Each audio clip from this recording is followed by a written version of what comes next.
Big Mama's house. Big Mama's house.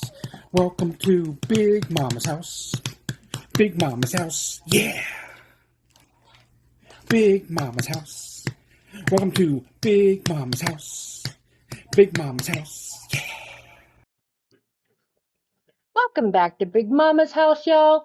Mama and Lizard are here with you today to talk about Grey's Anatomy, Season 21, Episode 4. Hi, we're late. Yes, poor Lizard was in the hospital again. Thankfully, it was just for one daytime in the ER, not overnight. So, but it throws everything off. So we apologize. Anyway, this episode's kind of interesting. We open with Jo and Link, and her morning sickness has passed, and they're having their first OB appointment that day. And they decide to have some morning shower sex while the kids are asleep. And you know what? When you have two toddlers or babies, you grab quality time any chance you can. They're about to add another one. Right? And so, so they're going to have 3 babies under the age of 2, I think. So, yeah, or definitely under the age of 3. That's goofy. It's Ben's first day back, and he's a 4th-year resident again. He and Bailey see Richard and Winston, and we find out that Catherine is feeling better, and her biopsy of the liver was negative, so it was just whatever deposits, growths that are benign, and so no more cancer, thankfully, for Catherine and Richard and Jackson. And Catherine probably has not apologized to Meredith or Richard probably has not even apologized to Meredith for being a dick. Yeah, I mean, I think when you're kind of like family like they are, and then they've been as close as long as they have, and you know how it is when you're going through something terrible, like when Derek died, Meredith didn't react the best way, so she knows that when you're in a deeply emotional state, you don't always say or do the best things. Okay, but the difference is her husband died and she was the only one able to deal with that at that time because again, he was in another state, she had to go see him. But his wife is still alive, and the only reason why she didn't tell him, no, she didn't keep the fact that Derek died from him. She was in shock the moment she got back. She told them. She said it in front of everybody. Derek is dead. Well, and I noticed something, like, she keeps all these secrets, Catherine does, about her health. And I was rewatching, I start from season 1 and I just go to the end and I just start all over again. That it was several seasons ago whenever she was first diagnosed. I know it's been 6 seasons, I think, she was very first diagnosed. So it's been a minute. And she's been dying from this cancer, and he knows that every day. But she had promised him back then that she would not keep any more secrets about her health from him.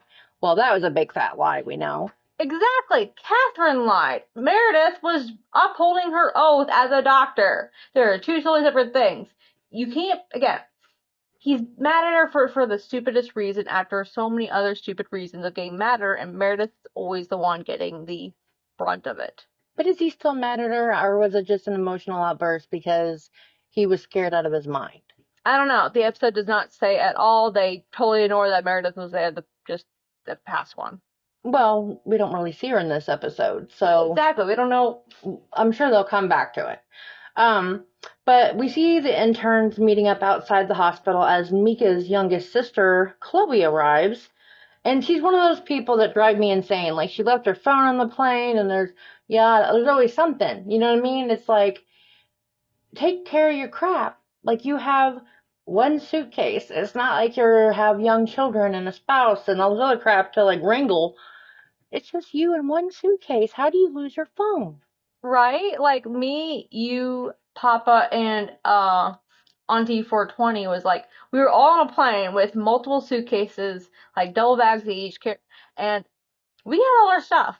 Like, I don't, like, you couldn't keep track of the phone you probably were using on the plane to play a game or something. Because I believe they said that she's 22.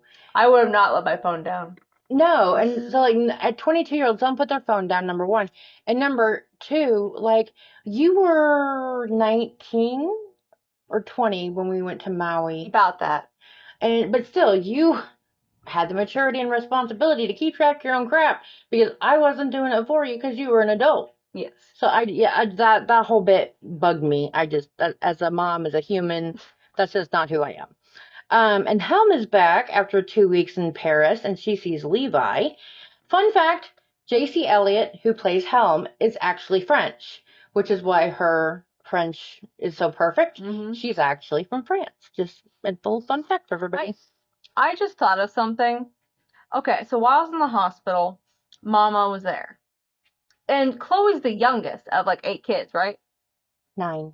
9. She's the youngest girl, but she's number 8 of 9 because they kept having kids until they got a boy. How old's the boy? Well, the sister's 22, so younger than that. I don't know. Because I was wondering, like, where are the parents? Like, I get that you have a lot of kids, but like, you didn't want to come with your kid to their cancer appointment? Or the other siblings for support. Like, that bugged me too. Like, I get it. You're sending her to the doctor, but also like, you're the parents. Don't you want to be there? Like, Mama would not have. If she had cancer, I would not have let anyone sight for the next whatever years it took. Between me and Papa, you were never alone when you were at the hospital. And yesterday when we were there, we were both there all the whole time with you. So yeah, I don't understand not having, like, I understand maybe if both parents can't be there because of work or whatever, Yeah. but at least one should have come for the consultation, I would think. FaceTime, like Something. none of them could take even just like a 15-minute break to be a part of it over the phone. Right, just something. So as Helm is back and seeing Levi and they're chatting, Pastor James walks up, and Levi gets his little flustery self and asks him for coffee and a walk. So off they go. And then the interns meet Ben Warren, not Mr. Dr. Bailey. By the way, that came from Quan, who said that, and he's like, actually, Warren, Ben Warren. And then Bailey's immediately like, hi, everyone, there are no favorites here. Just because that's my husband does not mean getting special treatment, which she doesn't keep in mind for the rest of the episode. Or ever since they've worked together. Right. So with this episode, bear with me, Griffith is with Ndugu, right? Mm-hmm. Warren and Quan are in the ER with Owen. Mm-hmm. And Adams and Millen are with Helm. And we'll find out what they're up to. Then we see Owen and Teddy, and they don't communicate. And I'm just like, do they never learn? Like, they don't talk about their kid stuff. They don't talk about their own schedules. They don't talk about who's going to be where when. And I don't understand. As a parent, again, it takes 10 seconds to shoot your spouse a text and be like, hey, this is happening, blah, blah, blah. Share a calendar. Like, right on your phone. It's easy. Or even just say, hey, plans changed, got to run through this. Kids are with mom, love you, bye. Just like, I don't understand the lack of communication between spouses. okay, but to Teddy's benefit, she was in surgery. Which is why he didn't tell her anything. She was in surgery. He said he didn't. But we all have seen 100 times that they have their phones laying on a tray and they have a nurse tell them what they say. So that's not really an excuse either. It is possible to get a message to someone about your children when you're in surgery. Well, I don't think he thought of it as a big deal, but apparently Teddy had sent over food for them as a surprise. So he wouldn't have to make breakfast. And he didn't know that. It was supposed to be a surprise thing. And it's just miscommunication. Teddy, he probably didn't send like an emergency text, so it's probably like a potential thing where like, you need to answer this right now. So she probably didn't even, the nurse probably wouldn't even think to, ask. I don't know. It just, they never learn because that's their issue all the time is communication. Mm. So then Helm, Adams, and Millen, and they are imaging cadavers for the Anders Simmons Medical School Anatomy Lab. And that lab helps students diagnose how their cadavers died during their anatomy class dissection. And of course, Helm doesn't help. She's just like, here, interns, here's a ton of work. Have fun. Bye-bye. Well, that's the point. Like, you get the interns to do it because it's the simple job. And plus, it gives them, isn't Helm, like, supposed to be a supervisor now? Like, she's, like, what's her title right now? She is co-chief resident with Levi because they are the only senior residents there. Well, yeah, and so her and Levi are like, I mean, if you're a supervisor, you're not gonna give like you're not gonna give the cleaning the coffee machine tedious work to like the employee that actually knows how to do the other stuff. You're gonna send the new guy who needs it, who can just clean the machine. True. So then Indigo and Griffith have a pneumonia patient. He is a high school band director, which kind of hit home for us here because our lizard was in the marching band for many years. I was trumpet, but apparently we learned that Griffith played trombone.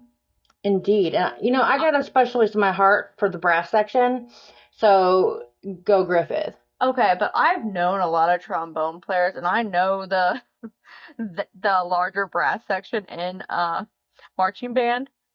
I would have not expected any of them to become doctors. Nothing against trombone players, but y'all are a little goofy. Well, at least the ones in your high school, Middle school. or middle school, high school, whatever. So it's, A little goofy. there's just a very small section of the population that you've met. Then Weber talks to Mika and Chloe about Chloe's cancer, and they found a suspicious lymph nodes, and there's likely stage 3B rectal cancer and needs chemo and radiation. And the question before the first commercial is, can she have kids? And they thought it was going to be something 2A, which I wrote that down. And then you see Yasuda kind of, zoning out, kind of panicking. Well, at this point, she had mentioned that she had talked to her parents, and that after they got all this news, says, "Well, we're going to have to talk to mom and dad to figure out what to do." So I guess the parents were like involved, I guess. But yeah, your point, I was going to bring it up here, is that yeah, where was the rest of the family? There were 7 other siblings, 2 parents. Where is everybody? Right? And even if, like, the son is a minor at this point, like, couldn't just you have one of the siblings babysit?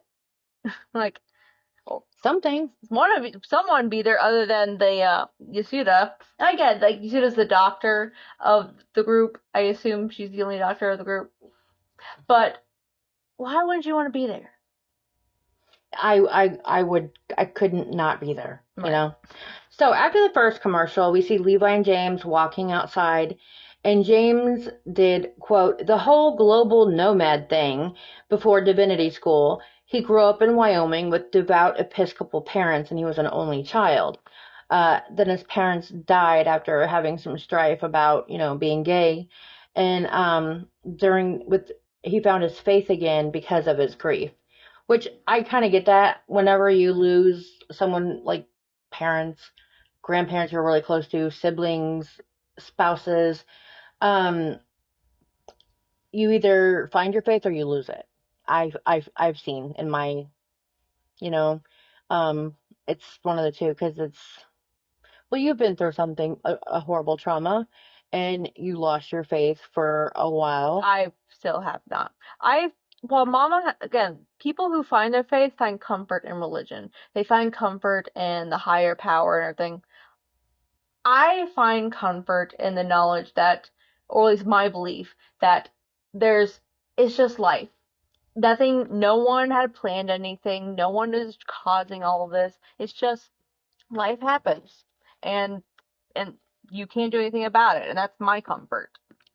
I get more angry trying to think about if someone watching all this and then not doing anything.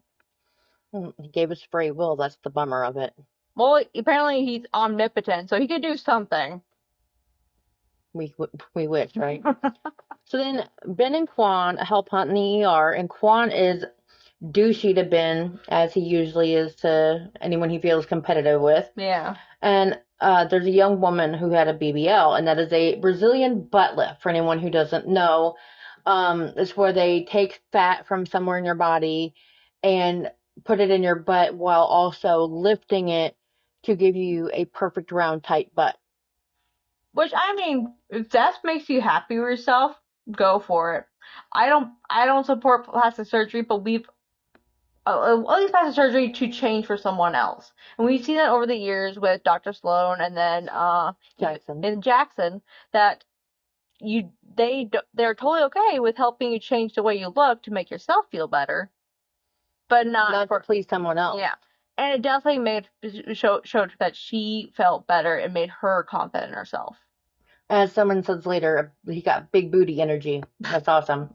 But she fell and cut her thigh a few days before.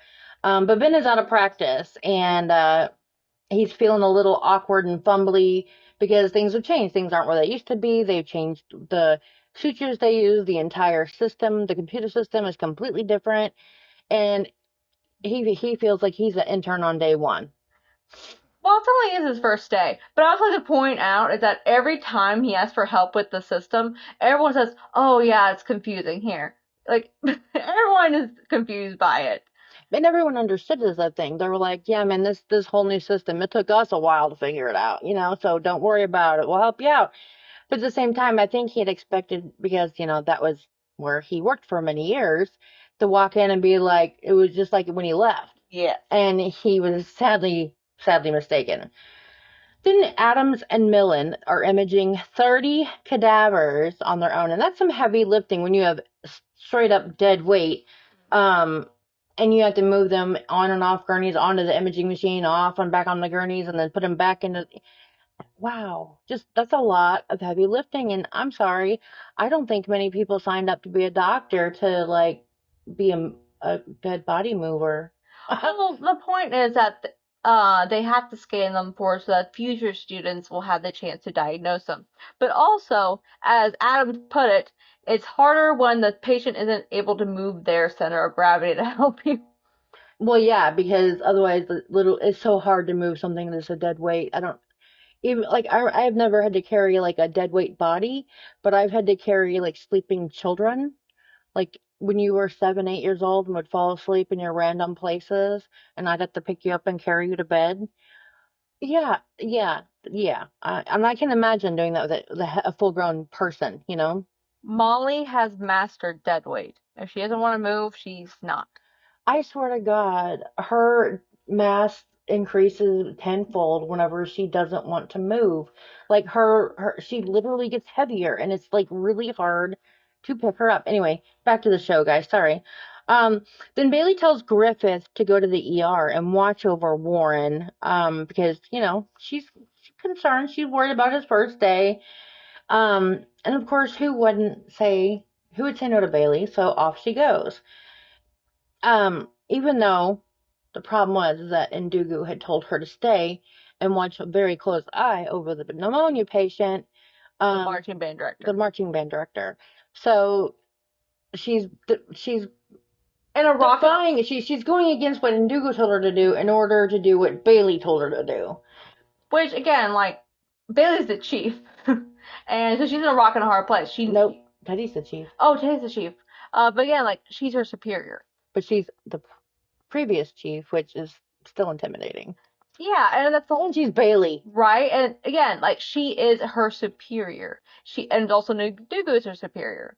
But I think isn't Bailey like Ndugu's superior, or is she not in charge of anybody anymore? No, she's just the residency director. Oh yeah, she's the residents now. Again, like still, but she's in charge of the residents. Yes. So what are you gonna do? Are you gonna say, okay, I'll take 5 minutes to run down the ER for you, or you gonna say no? You can't say no to your residency director. So you can't really, and I've said this before. I love Bailey. Okay, love her. However, you have to realize that whereas Bailey is sassy and awesome and all this stuff in good ways, she's also a bully in a lot of bad ways, and she does it especially with people that she knows can't say no to her. And it often goes bad for them, and that's not fair. Just saying. Then Joe tells Chloe and Mika about her fertility options, and Mika doesn't like them and tells Joe to find another option. And I don't blame her. And do you have more of the medical details about that? Oh yeah. So what's going on is that it basically any type of because where her actual cancer is, that's basically where her uterus is. Her all of the important stuff to make babies, and doing chemo would definitely, cause many issues with radiation. And they With offered nuclear ovaries. and they offered to harvest her eggs and stuff for her. But again, she's 22, and that's an invasive procedure. Not only that, but she'd have to go through at least a month of fertility treatments. And again, that's hard on a 22-year-old who needs to have surgery soon or she can't. Well, and that was the issue. They'd have to wait a whole month Mhm. to retrieve eggs. And then that would be putting out the surgery longer and the chemo and radiation, which could allow it to grow even more. Yeah. So, yeah. But not waiting would mean no future children. When that's why Miko was like, nope, you figure something else out. Then Link, Owen, Ben, and Quan discussed the BBL lady who has type 2 diabetes. Yeah. And after her fall 3 days ago, she has pain that's getting more severe. And then poor Warren messed up her x-ray order in the new system, so they are getting her a CT. I really felt bad for Warren because, he felt bad about messing up the order in the new system, but needing the CT, I think the CT and not getting those x-rays actually comes in handy here in a minute. Mhm. Then an upset Mika literally runs into Millen and vents about her sister. And she, as usual, takes her fear and sadness out on Millen. That's Mika's thing. Whenever she's mad or sad or scared, she lashes out. And who does that remind you of from the original crew? Christina. And Alex. Yeah, Christina, Alex. You could name a couple of them actually, but you said it was really mean. I thought because Millen was trying to be comforting, saying, "Oh, I kind of understand. It's hard having family members sick." And she's like, "You have a brother who is basically a brick up. You don't understand." And I'm like, "Wow, you didn't have to go that harsh, dude. That was personal." She probably told you about her brother when you guys were kind of dating. Well, and they had a patient together. Remember the brother came. Anyway. Well, yeah, but again, like it was like a jab. It was meant to be hurtful, and then she just runs off like, "What a bee." By the way, y'all, if anybody of you don't know, our lizard tries very hard. She doesn't cuss. She doesn't like it. So that's why you get frick and bee, and y'all know what those words are. So after the second commercial, Levi and James are at a bar being nerds. They're discussing Star Wars. Millennial Falcon versus the Enterprise. Which one's faster, better, whatever. And then James is like, you want to go back to my place? And Levi's like, hell yeah. No. We have to talk about the argument they're talking about because Levi made a good point, which is why Pastor James was probably like, "Okay, I'm not going to win this argument. You want to go, frick?"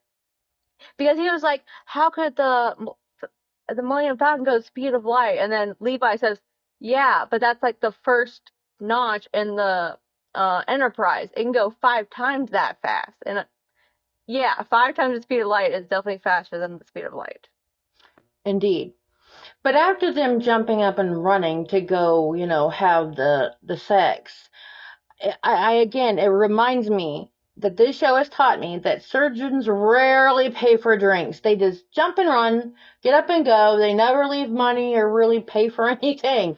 And I'm just like, okay, I know that, that it's just a time thing, but how hard it would be to slap a 20 on the counter and run. Right. It just bugs me. Little things like that. Then we have our gay sex scene. James is a top, that's for sure. He the boss. Then Adams grabs Griffith for a kiss in the stairwell, and she asks, not in the same building. We're back at the hospital now. Adams and Griffith meet in the stairwell and they start kissing. They yeah, they were having sex at James' apartment. Yeah. I also have to wonder, how far away does he live? Like, did they have to walk like 3 miles to go, or did they get a cab or something? I don't know. Either one would. I'm sure they didn't walk 3 miles. If it was close, they walked, or one of them might have a point. Well, I know Levi doesn't. Here's the thing. I started playing Hogwarts Legacy, and people have been doing the like, how far did Harry have to go from this point to talk to this guy? It's a while. Like, like how far are these people's apartments? Are you guys? Did you have cars? I thought y'all walked to where you were. No, but see what happens is they have the TV land teleporter. They just hop in and go from point A to point B. Open it. Blink of an eye. So after Adams grabs her for a kiss, she asks him what to do about Warren. Without mentioning Warren. Well, yeah, but I think they both knew who they were talking about. And asked about, like, what to do. Should she tell Bailey about the slip with the x-ray order that Warren did? And he was like, nothing happened, so why worry? There's nothing to tell. And I think that relieved her because she doesn't want to rat out, her fellow resident. On his first day. Plus, she doesn't want to give bad news to Bailey. Right. So, then Weber talks to Mika in the library. I love these new locations. I love Grey's has been on for a long time. It's been kind of the same sets though. And we've got James' apartment. We've got his little office with the prayer area, whatever. We've got the library. It's great. I like these new locations. And she has been researching cancer and fertility and came up with something that she wants to run by Joe and her sister because she thinks it might be a way to save her sister's fertility. Can I explain what it is? Absolutely. I'm just giving details. You're the medical detail person. I don't remember I didn't write down what cancer usually used for, but one of the things they do is actually they're going to take the uterus and actually push it up the ovaries and attach it to the abdominal wall so that it's out of the area of range where the radiation needs to go, so that she would be able to keep her ovaries intact and most likely her fertility. And let's be honest, the ovaries are just hanging out. The fact the egg gets the uterus in the first place is a miracle. Yeah, yes, indeed it is a miracle. I think the human body itself is a kind of a miracle. If you really sit and think about how it works, it's insane. So then Joe welcomes Warren back, but he needs help with the new system. She gives him a pep talk, and she almost tells him her secret about the baby when Mika walks up and asks for Joe's help. So, and I was like, somebody's finally gonna know besides her and Levi and Link, but no. Oh, it's so sad. Then Teddy and Owen, he's bringing her lunch and asks her why women torture themselves with BBLs. She lady-splains. I don't know if that's a word, but I'm claiming it now. She lady-splains to him how the women's workforce really works, how pretty people get ahead because of their looks, even if they're not as qualified or has worked as hard or been there as long. You know what I mean? And that's just the way we've all seen it. It's just the way it is. That's why the pretty people are the popular kids. And the whole point, and things have gotten better. Because again, the only reason why it's gotten better is that people have been keeping companies accountable. And because of social media and stuff, you can't just one person saying, well, "Hey, I just got overlooked for a job application from this one person who I know is underqualified because they knew the boss, was pretty, whatever," and that causes issues. But again, throughout history, and as Teddy put it, it's the men who make the choices about the future of these women's careers, and it's better for them if they think they're attractive. Also, men are pigs. Yeah. Then the BBL girl has a white count of 18,000. Yours was higher when you were in the hospital. And she has necrotizing fasciitis. I didn't have that. Well, thank God. Absolutely, thank God. Yeah, that would be bad. It was apparently very fast spreading. Like when they looked at her cup before and then from the CT, it was bad. And it basically had rotted her entire butt cheek. Oh. Yeah. So thankfully they did the CT and didn't wait. So that mistake that Warren made probably saved her life. Yes. Then after the third commercial, we have Levi and James, and they're talking in the afterglow about his travels. And then Levi pretends that he's a top and likes to, and it just, you can tell that's not his speed, and that he's just playing. Well, also, what Levi brings up because he sees a painting on the wall, and I guess he's trying to make a conversation. And apparently, James got that painting from a restaurant in Italy that he just loved, and he asked the owner if he could buy it from him. So he's telling Levi all these personal details about him and his family, His past. and something comes up. I'm not sure if it's happens right there when Mhm. Mama brings it up, but that makes you wonder. That wasn't important too. Well, that was a little bit of a mystery right there for you guys. Look, don't worry, we'll tell you here in a minute. Then Bailey asks Griffith how the ER is going, and she tells Bailey everything is under control, but Bailey still sends Griffith back to observe some more. And at this point, I'm like, okay, Bailey, that's not cool, because now Griffith is still not watching over her pneumonia patient. And you just know, because it's Grey's Anatomy, that something's gonna go wrong. Yeah, and again, like maybe once of like that quick rundown and check, but the fact that she made her double check is just that's an abuse of power, Bailey. You can't be doing that. Right?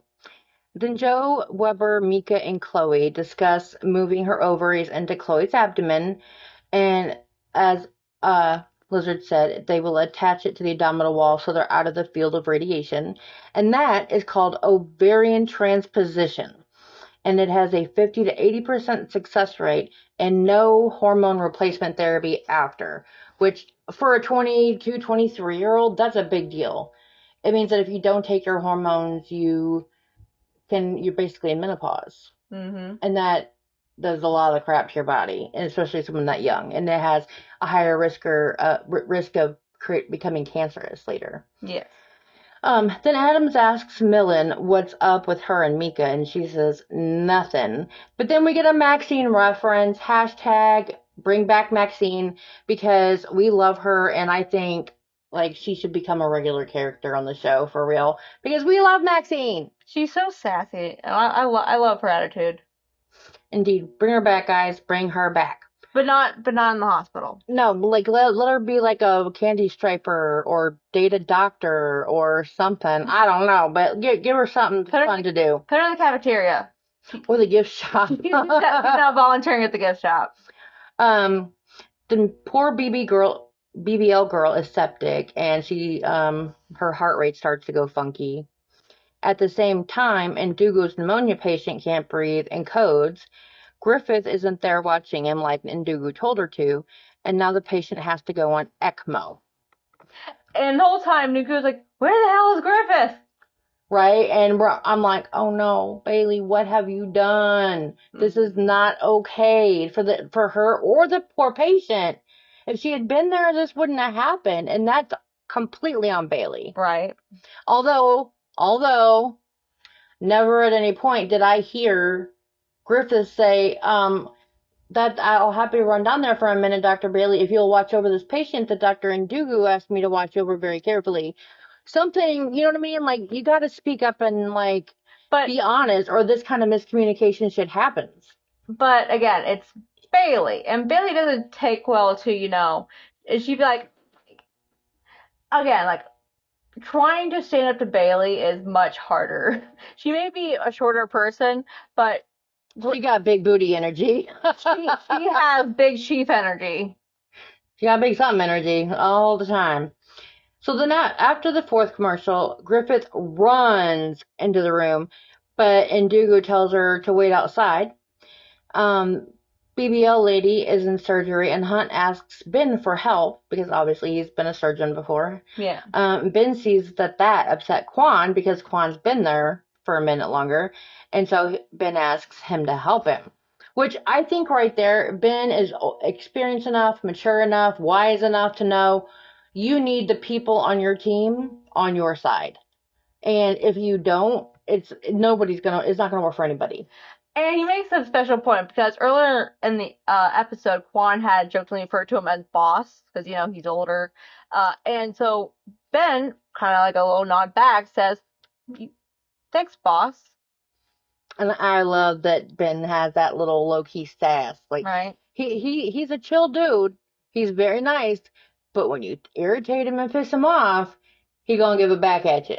And I love that.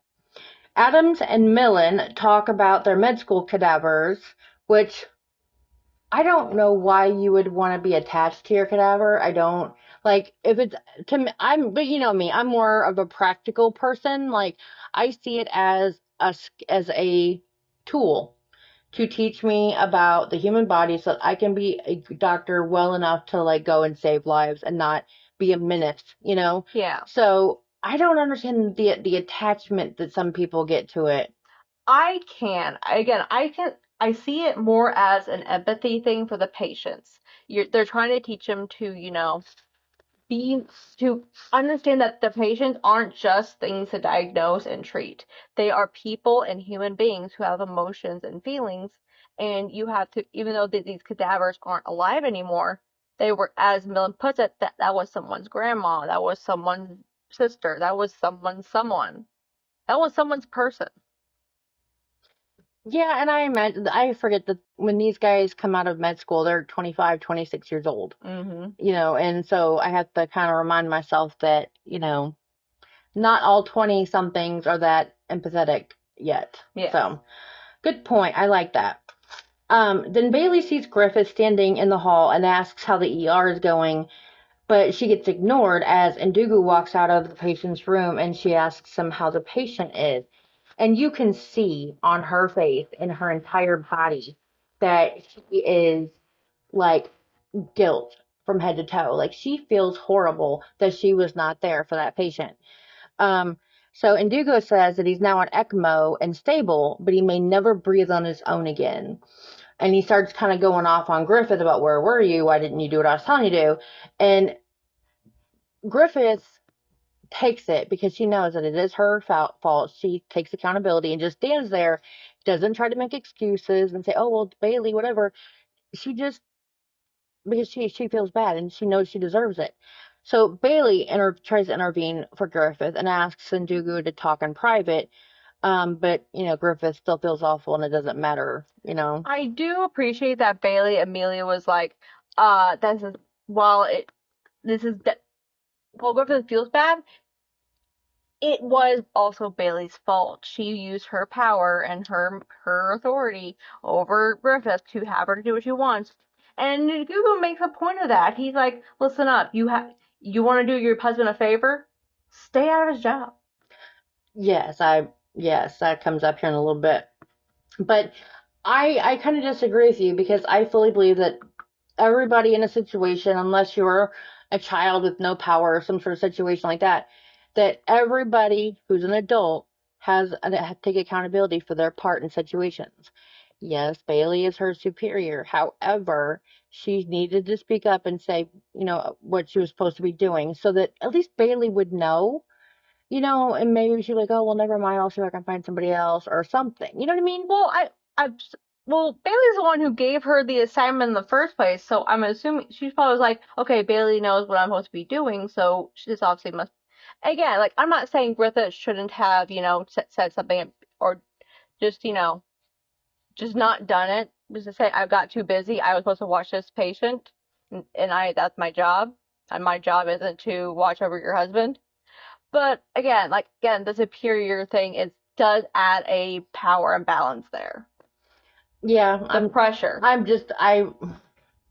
believe that adults should take accountability for their part. That's all I'm saying. Yeah. Then Chloe's in surgery and she's scared, and Millen shows up to hold her hand right before she gets put under, and Mika's watching from up in the gallery, and you can see her heart grow 3 sizes that day, because she knows how awful she was to her. Just put you see next to them. Aw. But yeah, it's like she knows she was awful to her. Yeah. But yet she still showed up and didn't expect anything for it. She's just being kind. And I don't think Mika's had a lot of that, being so many kids in the family and whatever. I just don't think she's had a lot of that. So after the 4th commercial, Bailey confesses to Ndugu that she asked Griffith to go to the ER, but didn't know the patient was borderline critical. Ndugu says that Griffith should have said no. I agree, but whatever. Ndugu asks why she sent Griffith down there, and he tells Bailey to, like you said, Lizard, quote, get out of your husband's way. At home, be a team. At work, let him be his own person.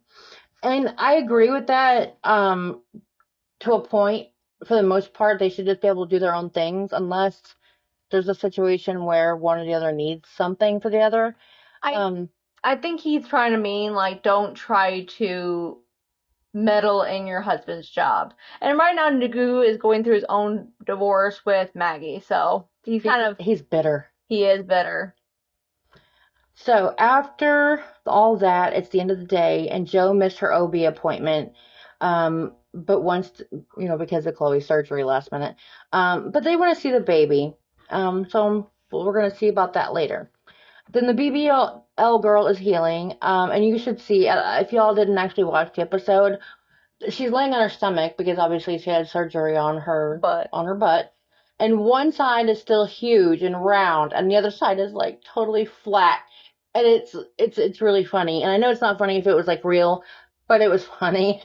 And that's what kind of when and she's kind of feeling really bad about herself because again she did it to make herself feel better. And Ben used the new holy words of big booty energy. That's right. And he gave her a pep talk, and because Ben's really good at that. Then we have Mika and Millen. Mika apologized for her earlier behavior. And as Weber walks up and he gives a pep talk to Mika after Millen leaves. Yeah, I think Mika is just kind of emotionally exhausted. Yeah. She's been so scared and just panicky about her sister, and a lot of these decisions are being left up to her to help her advise her sister, and that's a lot of pressure for someone that young. Yeah, so I think she did a good job with what she had to deal with. What do you think? I think so. Like again, like the last channel was kind of personal before, but it's hard when it's your family. Incredibly hard. Papa gets a little cranky whenever someone is not feeling best. He panics. Um, Then we have Owen and Teddy, and Owen wants alone time, and so does Teddy evidently, but they just can't seem to figure out how to make it happen. Like, you guys should know by now. It's just go do it, make it happen. Then Ben's tired and he's waiting outside for Bailey, and she walks up and sits down and says that she's worried that her being his boss will be an issue in their relationship. And he tells her, of course not, no big deal. But it kind of caused issues in their relationship before when she was chief. And now she's his direct boss as residency director. So, well, I don't know how that's going to work. What do you think? I think this season's going to have Bailey growth of learning to let go of the control. And that's hard. It is hard. It's so hard for people who are like, I know how to do it better. Just let me do it. Just letting go and like letting your kids grow up and be independent, and especially your spouse who you love so much and you just want to help them succeed and all that. Yeah, poor Bailey, but still, you got to back off.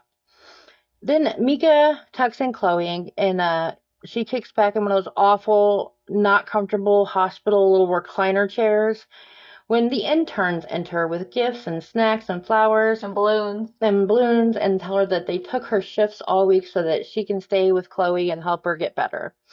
And that just shows how close they are. Like, I love how every intern class, you can see how close they get. Like, from the beginning with Meredith and them all end up living together. And then, like, the interns, especially, again, coming into Meredith's house and living together. And now, since Meredith is in Boston, and then they're living together. Like, they're all, again, like, I love the groups that form through each new class that comes in. I agree. I think it's great. So, at the end here, Levi is snooping around while James sleeps. He's also eating, like, yogurt. Did he get permission to eat his yogurt? I would be a little mad if I woke up and someone ate my yogurt. We'll go get you more yogurt. It's okay. I'm sorry. But he found a wedding album. Of James and a random man. Like, that wasn't important to include with the Italy story? I wonder if the Italy story was really they went on their honeymoon or something. Because, it's significant for him to have that painting in this little tiny apartment. So, to me, it has more meaning than just a place in Italy in a restaurant. You know what I mean? Yeah. There's a meaning to it. And at first, I love Schmish. Schmish is one of my new favorite characters. But I also kind of get of, he doesn't really know Levi yet. And especially if he did have parents who wasn't okay with him being gay growing up, and if obviously he's not married, I'm also sliding toward the fact that it's gonna end up that he is widowed.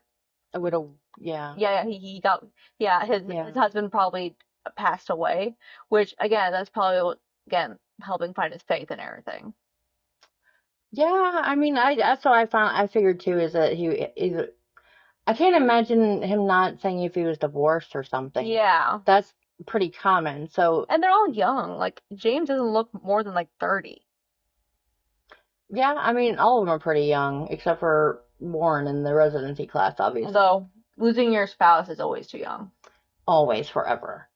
At the end, Link and Joe want to see their baby, so they do their own little ultrasound. And at first, Link can't find it because, that's not his specialty. But so Joe gives them a little help, and they're like, "Oh, look, there's the heartbeat. There's our baby." And then Link goes, "And there's one." Twins!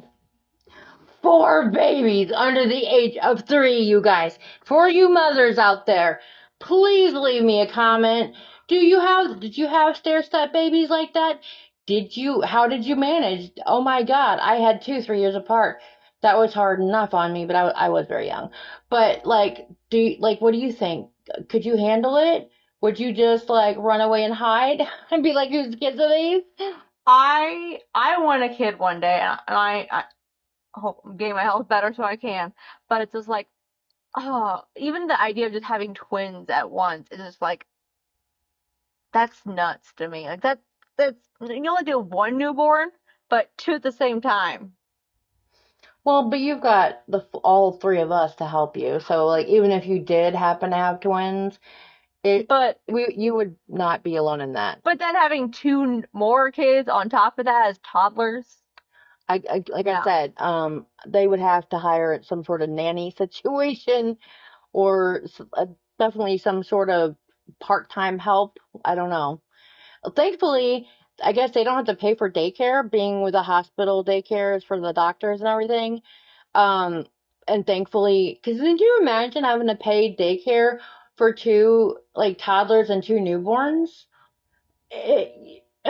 That's the reason why so many mothers end up not working, because it's cheaper to stay home and take care of your kids yourself than pay out all of your hard-earned money to a daycare. Not to mention that if you want a good daycare, there's waiting lists. Like they could take years. Like there's women who plan out their pregnancy so that they could be up on the daycare waiting list at the top of the list by the time they have the baby.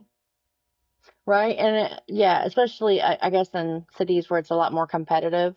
Yeah, I don't really know about that. I've never lived in a city, so if you guys live in a city, tell us your stories about trying to find, great either daycares or babysitters or nannies. Okay, guys, that is the end of Grey's Anatomy season 21, episode 4. As always, being late. Yeah, we're so sorry for the delay, you guys. We promise we're gonna try our best to get everything on time this coming up weekend for the rest of the season. But we do dedicate our entire season here at Big Mama's house to suicide prevention. We have lost way, way too many people to suicide. Whenever it is treatable, it's preventable, and there is help available to everyone. It is free to call on your cell phone. All you have to do is dial 988 to get to the suicide hotline 24 hours a day, 7 days a week in English and Spanish. People are there to talk to you. It won't cost you anything. Or if you're not a talker, if that freaks you out, you can text them also on your cell phone. Just do pound 988 and you can text with someone. If you don't know what pound is, it's the number symbol or hashtag or however you know it. But yeah, hashtag 988 and you can text with someone for help today. We know what it's like. We've been there. We've all been suicidal, depressive, attempted suicide, and all of us are so glad that we are still alive today, and we want you to be alive tomorrow. So please reach out today. Okay, everybody, until next time, bye! Comment, subscribe. Please share, and subscribe. It's all free.